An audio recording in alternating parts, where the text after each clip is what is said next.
Halo, Assalamualaikum warahmatullahi wabarakatuh. Selamat siang semuanya.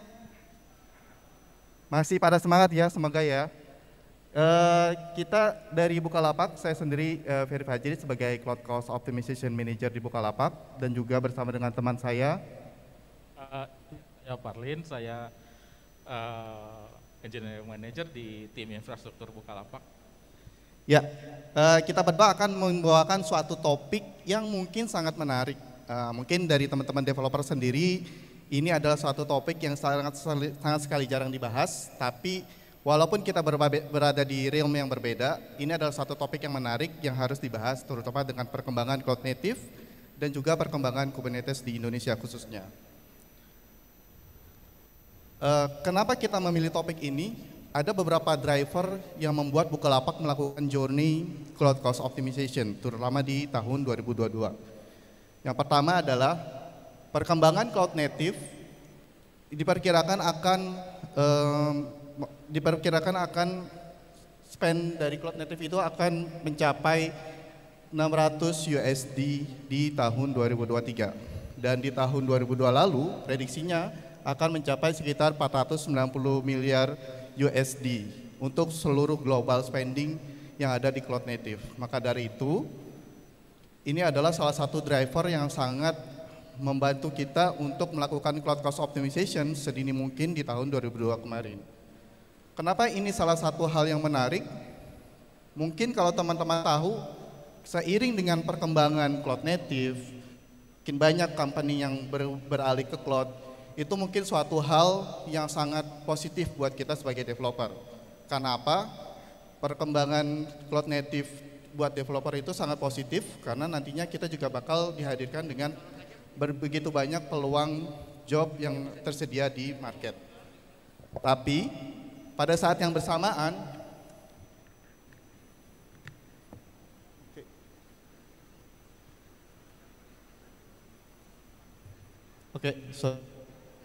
ada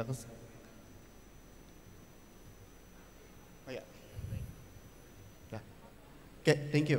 Nah, karena seiring dengan perkembangan cloud native adoption, tapi di saat bersamaan muncul pula masalah terkait dengan cloud spending.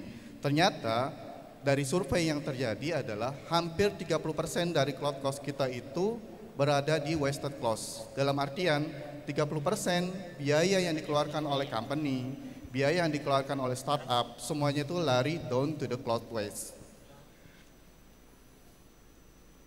Next, ternyata bukan hanya pada di cloud waste, tapi company secara overall, secara manajemen, mereka pun memiliki satu masalah yang lain, yaitu adalah masalah cloud cost allocation. Ternyata hampir 30% dari company yang disurvei, mereka merasa mereka tidak tahu sebenarnya mereka itu membayar invoice cost itu larinya kemana. Sehingga ini adalah masalah yang harus di-tackle oleh masing-masing executive management dari setiap company maupun startup yang ada di dunia saat ini. Buzzing ini, viral ini sudah ada viral di region lain, terutama region US dan juga region Europe. Unfortunately, region APAC, region ASEAN sendiri, viral terkait masalah cloud cost optimization, cloud cost allocation, ini masih belum terdengar. Next, cloud menyediakan begitu banyak positif. Di antaranya adalah kita bisa melakukan deployment dengan scalable dan juga kita bisa lebih mudah melakukan deployment resources di cloud, tapi pada saat bersamaan ini merubah traditional procurement yang terjadi. Kalau teman-teman mungkin dahulu pernah berurusan dengan data center, secara finansial kita itu bisa melihat spending kita secara 5 tahun ke depan, 3 tahun ke depan, atau 1 tahun ke depan. Tapi dengan adanya cloud, masing-masing dari individual engineer bakal bertanggung jawab dengan cost yang terjadi di cloud cost kalian sendiri. Karena semua cost yang terjadi di cloud itu tidak lagi melalui IT department, tapi melalui engineer itu tersendiri. Sehingga dengan single line of code, terkadang cost itu tidak bisa terkontrol. Dan di Bukalapak sendiri kita memiliki ratusan microservices. Dari semua deployment yang terjadi di Bukalapak, hampir 95%-nya itu menggunakan Kubernetes. Dan ini menambah satu lagi masalah pelik terkait dengan masalah cost allocation. Karena Kubernetes itu tersendiri ibaratkan seperti black box, yang kita itu tidak tahu sebenarnya cost-nya itu sebenarnya harus di-charge ke siapa, ke departemen mana, ke produk apa, ke service mana, sehingga masalah cost allocation menjadi double ketika kita menggunakan Kubernetes. Balik lagi ke tahun 2021, sebelum kita memulai activity cloud cost optimization di 2022, kita melihat dari survei CNCF bahwa semakin seiring company adopsi ke cloud, mereka juga akan semakin banyak menggunakan Kubernetes.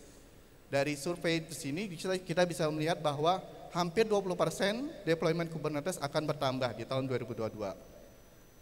Again, pada saat bersamaan ada juga muncul masalah cost allocation, cost spending yang terjadi di Kubernetes. Kepada siapa kita harus menagih, kepada siapa engineer yang bertanggung jawab terhadap cost tersebut. Hampir kita bisa melihat lebih dari 44%-nya itu company itu tidak tahu tentang cost monitoring yang ada di Kubernetes. Bahkan sebagian besar tidak mempunyai monitoring cost di Kubernetes itu sendiri.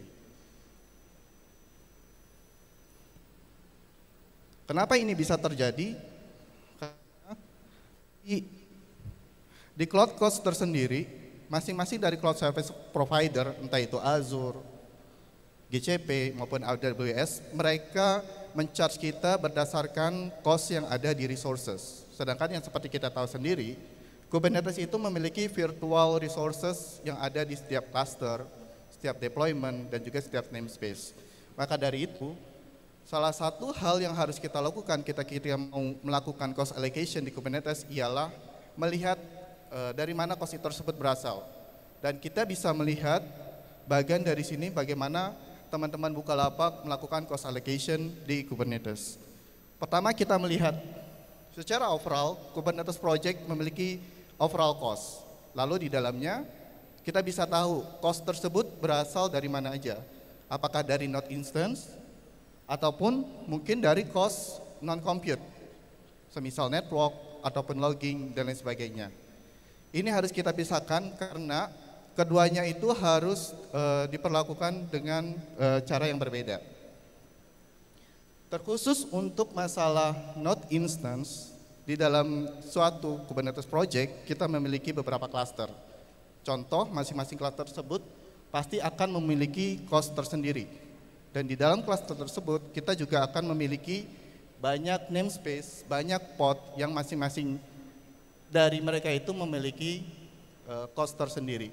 Lalu bagaimana caranya kita melakukan cost allocation? Kita sudah tahu tentang cost di setiap namespace mungkin, kita sudah tahu cost di setiap pod, maka yang kita perlukan berikutnya adalah suatu service catalog yang bisa mentranslate namespace kalian, deployment kalian, atau pod kalian ke masing-masing business metric. Entah itu departemen, entah itu cost per product, atau cost per feature, atau cost per customer. Dengan tidak adanya service catalog ini, maka akan sulit bagi kalian untuk melakukan cost allocation di Kubernetes. Next, setelah kita mendapatkan cost allocation masing-masing space dan pod, yang kita perlukan adalah metrik dari Kubernetes itu tersendiri. Di sini teman-teman Bukalapak melakukan perhatian lebih terhadap 4 metrik, yaitu core and memory request dan core and memory usage. Dari keempat metrik ini kita akan melihat bagaimana strategi yang akan kita lakukan untuk melakukan cost optimization, yaitu dengan cara meng-align dari masing-masing cost tersebut ke product business metric. Entah itu dari sisi revenue, dari sisi GMV, ataupun dari sisi acquisition of the user. Next, di sini pun kita akan melihat, karena Bukalapak tersendiri dan dia memiliki hampir ratusan microservices, kita harus melihat dari sisi impact dan juga effortnya. Kita melakukan impact dan analysis effort, mana yang harus kita terlebih dahulukan untuk dilakukan, lalu dengan cara apa kita akan melakukan horizontal atau vertical scaling. Next, mungkin yang harus kita lakukan adalah melihat dari sisi node selection. Seberapa banyak dari node kita yang menggunakan spot instant, seberapa banyak dari node kita yang menggunakan reservation atau committed use discount, itu pun harus kita lakukan. Ke semua strategi itu akan dijelaskan lebih lanjut oleh teman saya, Mas Parlin, dengan step by step Kubernetes cost optimization activity. Mas Parlin, stage is yours. Oke, terima kasih Mas Ferry. Kalau tadi Mas Ferry udah menjelaskan mengenai reasoning di belakang cost optimization, saya akan coba bahas secara singkat mengenai hal teknis yang kita lakukan untuk melakukan cost optimization. Next. Oke, yang pertama kita lakukan adalah kita menggunakan observability tools kita atau monitoring tools kita untuk identify optimization yang bisa kita lakukan. Dari situ kita langkah selanjutnya adalah melakukan scale down di deployments atau di Kubernetes pods. Kemudian untuk step berikutnya kita koordinasi dengan service owner untuk melakukan redeployment. Setelah semua deployments kami scale down, langkah berikutnya adalah melakukan scale down nodes karena komponen charge dari Kubernetes itu ada di dalam nodesnya. Setelah nodesnya kami scale down, langkah berikutnya adalah monitoring dan verifikasi. Itu adalah langkah secara umum. Nah, untuk detailnya seperti ini ya. Jadi untuk identify optimization potential, kami menggunakan matrix nomor 2 yang dijelaskan Steve di presentasi sebelumnya. Jadi kita melihat CPU request, kemudian CPU usage. Target dari kami adalah mengurangi gap antara CPU usage dan CPU request. Dari hasil identifikasi sebelumnya, yang kami lakukan berikutnya adalah melakukan update di manifest dari Kubernetes deployment dan melakukan perubahan di CPU dan memory request. Kenapa kita lakukan di request bukan limit? Karena CPU atau memory request ini adalah konfigurasi yang digaranti oleh Kubernetes akan didapatkan oleh deployment tersebut. Dan ini adalah komponen yang akan di-charge nantinya. Next. Oke, setelah semua deployment di scale down, langkah berikut yang dilakukan adalah melakukan scale down dari node pool. Dari node dan kemudian node pool. Nah, di sini kami ada menemukan beberapa masalah. Beberapa deployment kami atau mungkin stateful set kami berisi memcache, di mana tidak bisa dengan mudah di restart karena akan meningkatkan latensi di sisi aplikasi.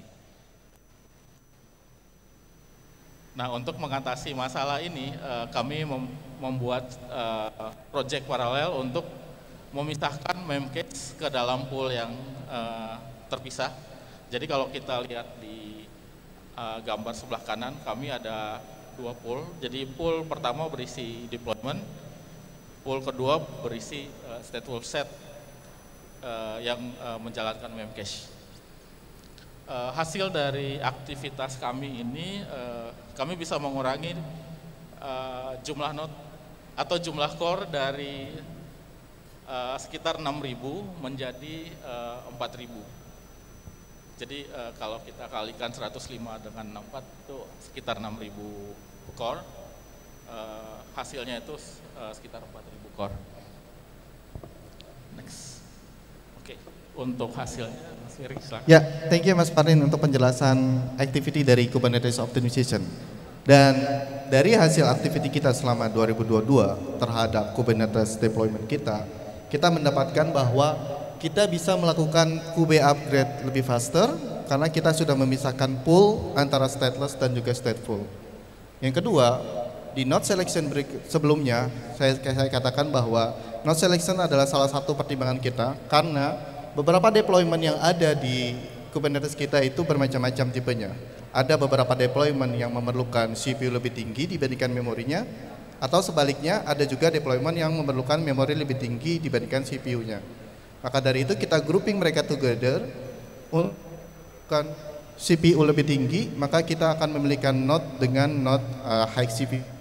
Begitu juga sebaliknya untuk yang memerlukan memori lebih tinggi, kita akan di group berdasarkan cluster yang memerlukan high mem instance. Next, result berikutnya seperti yang tadi sudah dijelaskan oleh Mas Parlin, kita berhasil menurunkan penggunaan core kita di seluruh deployment production Kubernetes sebanyak 38% core CPU dan juga sebanyak 45% dari gigabyte memori. Dan ini bakal berkorelasi terhadap penurunan cost kita secara keseluruhan. At the end of the time, kita berhasil menurunkan monthly cost kita sebanyak 40%. 40% ini apabila ditranslate, ini akan sanggup untuk membayar sekitar 120 average salary DevOps engineer di Jakarta, atau cukup untuk membiayai untuk melakukan pembuatan MVP untuk 2 atau 3 SaaS. Akhirnya, akhir kata, sekian dari kami, dari Ferry Fajri dan juga Parlin Immanuel. Jika teman-teman mau chat setelah ini bisa menghubungi kita berdua dan juga bisa langsung untuk connect kepada kita di LinkedIn. Dan akhir kata, saya ingin memberikan apresiasi full terhadap teman-teman kita dari Bukalapak, dari tim infra yang atas jasanya mereka adalah backbone yang bisa membuat cost optimization ini terjadi. Terima kasih. Assalamualaikum warahmatullahi wabarakatuh.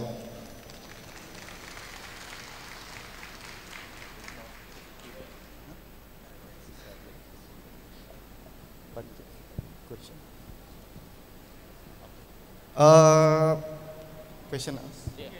Okay. Mungkin dari teman-teman audiens ada yang mau melakukan pertanyaan, question and answer sebelum kita end sesi kita. Ada yang mau bertanya?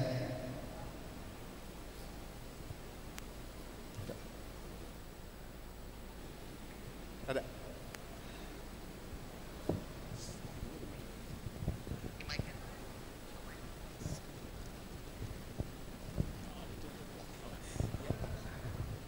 Mas, saya pengen tanya terkait dengan cost optimization itu.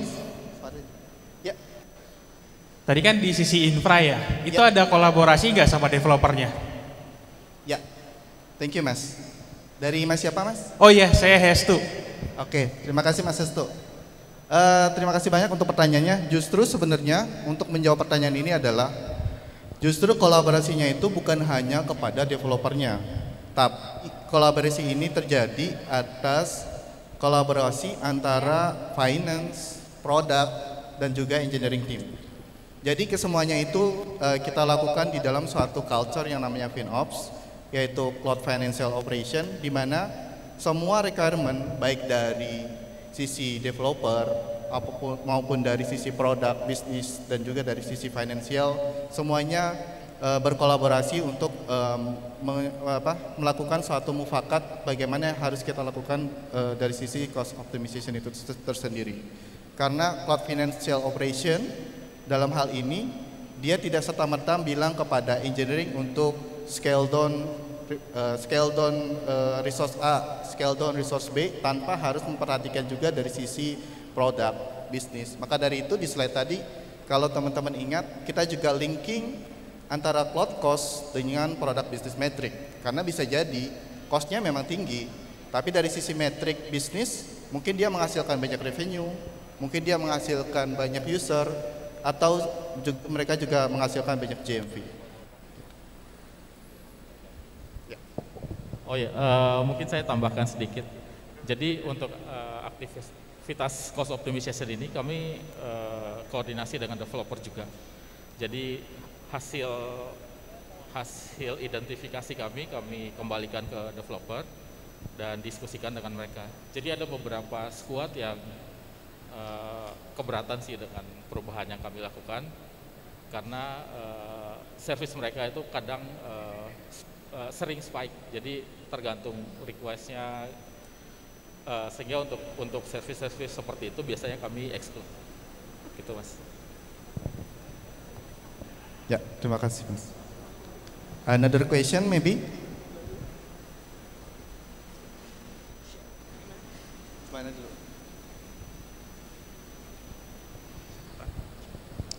Ya, selamat siang. Perkenalkan, nama saya Mirdan Syahid. Mau nanya, tadi kan dipresentasiin ada pembagian ya dari resource yang di cost optimize, ada dari node resource, terus juga ada dari network resource dan logging resource ya. Nah, ada nggak juga mungkin tips dan triks untuk ngehemat dari sisi network resource dan logging resource ya dari tim Bukalapak, mungkin bisa share. Terima kasih. Oke.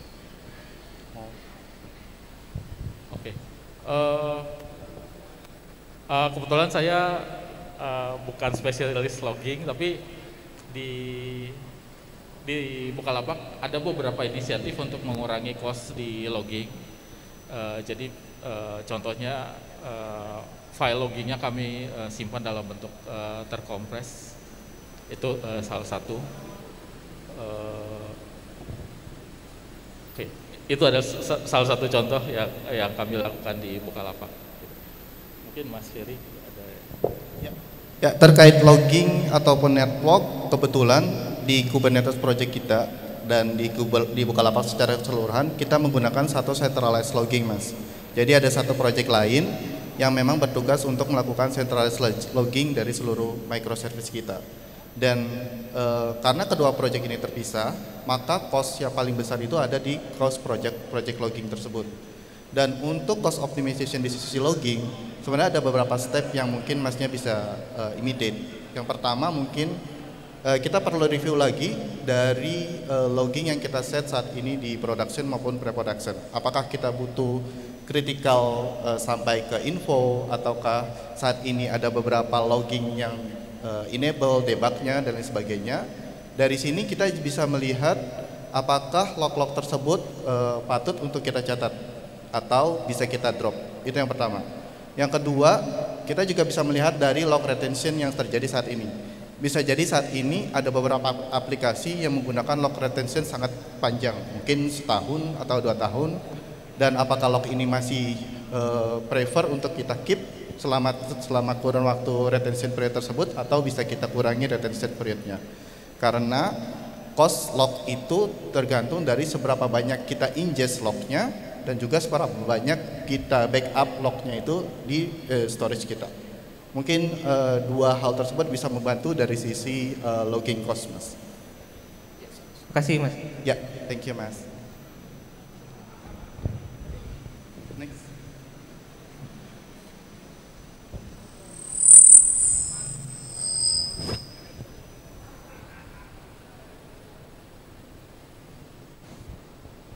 Selamat siang, salam kenal Pak, saya Ferry.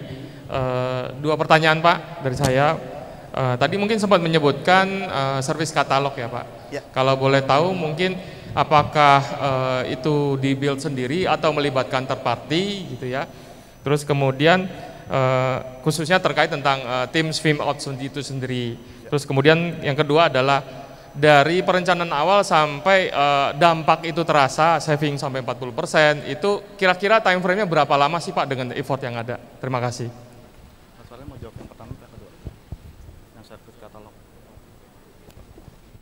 Oke, mengenai service katalog, saat ini di Bukalapak teman-teman sedang mengimplementasikan backstage. Dan itu akan dipakai sebagai service katalog di Bukalapak. Untuk yang kedua, Mas Ferry. Aku mau nambahkan sedikit tentang service katalog. Service katalog ini secara internal kita memang ada tim developer experience atau developer tools yang melakukan semacam extract from our YAML file in the deployment. Jadi dari sana pun kita bisa ekstrak informasi seperti microservice name dan juga departemen mana atau mungkin PIC-nya siapa gitu. Dan saat ini kita bakal migrasi menggunakan Backstage. Tapi untuk teman-teman sendiri, service katalog itu nggak mesti harus pakai Backstage atau mungkin develop tool sendiri. Bahkan as simple as Google Sheet Service Catalog pun itu sebenarnya bisa dilakukan. As long as kita bisa translate namespace kita, deployment kita ke produk business metric-nya, entah itu departemen ataupun features ataupun produk. Lalu yang kedua tentang timeline tersendiri, di Bukalapak sendiri kita melakukan cloud cost optimization quarterly, dan masing-masing dari quarter tersebut kita memiliki target yang harus kita capai di quarter tersebut. Seperti yang saya bilang tadi, dalam melakukan cloud cost optimization di Kubernetes dan dengan microservice yang ratusan, tentunya kita harus melihat dari sisi impact dan juga effort. Maka dari itu timelinenya tadi itu kita terbagi menjadi 2 quarter, sehingga yang kita lakukan, yang kita impactnya itu lebih besar kita lakukan lebih awal, karena dengan kita melakukan lebih awal maka cost optimization, cost reduction monthly-nya juga lebih besar didapat. Semoga menjawab, Mas. Terima kasih. Ya, thank you. Next, ada lagi? Kita masih punya waktu 3 menit. Ya, silakan. Saya punya 2 pertanyaan. Yang pertama, untuk Bukalapak sendiri, saya mau tanya untuk cloud optimization-nya ini apakah sudah mensupport multi cloud atau belum? Kalau misalnya sudah, itu bagaimana caranya Bukalapak menampilkan hasil observability cloud cost-nya itu sehingga mudah dipahami oleh para developer? Pertanyaan yang kedua, kan sekarang tadi udah ditunjukin kalau misalnya Bukalapak sudah berhasil mengoptimisasi sekitar 40% cloud cost ya kan. Nah itu apakah ada governance sedemikian rupa sehingga para developer itu menggunakan cost-nya itu tidak exceeding lagi dari apa yang sudah dioptimisasi sekarang? Itu aja, terima kasih. Yang pertama, yang kedua. Yang pertama tadi apa ya? Maaf Mbak, yang pertama tadi apa? Pertanyaan pertama saya tanya apakah Bukalapak sudah support multi cloud cost observability atau? Ya, thank you. Saat ini kita menggunakan multi cloud, kita menggunakan 2 cloud service provider. Dan bagaimana kita melakukan keduanya adalah melakukan cost comparison dan juga cost optimization di sisi CSP yang satu dengan CSP yang lainnya kita bandingkan. Karena ada beberapa hal terkait cost sendiri kita harus melihat, kalau misalkan teman-teman tahu, mungkin saat ini teman-teman tahunya cost berdasarkan resources seperti compute, database. Tapi sebenarnya itu bisa di breakdown lagi cost down to the SKU. Maka dari itu saya sebagai tim cloud cost optimization di Bukalapak kita melakukan cost komparasi down to the SKU. Jadi kita juga bisa memberikan advice ke teman-teman developer di cloud service provider mana development mereka itu lebih bagus. Apakah di CSP yang A ataukah CSP yang B. Seperti itu. Terus untuk pertanyaan kedua mungkin Mas Parlin. Oke, jadi kenapa kita bisa bisa cut cost sampai 40%? Itu alasannya kan di awal implementasi Kubernetes atau sebenarnya di hampir semua startup kita mentargetkan untuk punya cloud. Jadi saat kami melakukan capacity planning di awal, biasanya resource yang kami set itu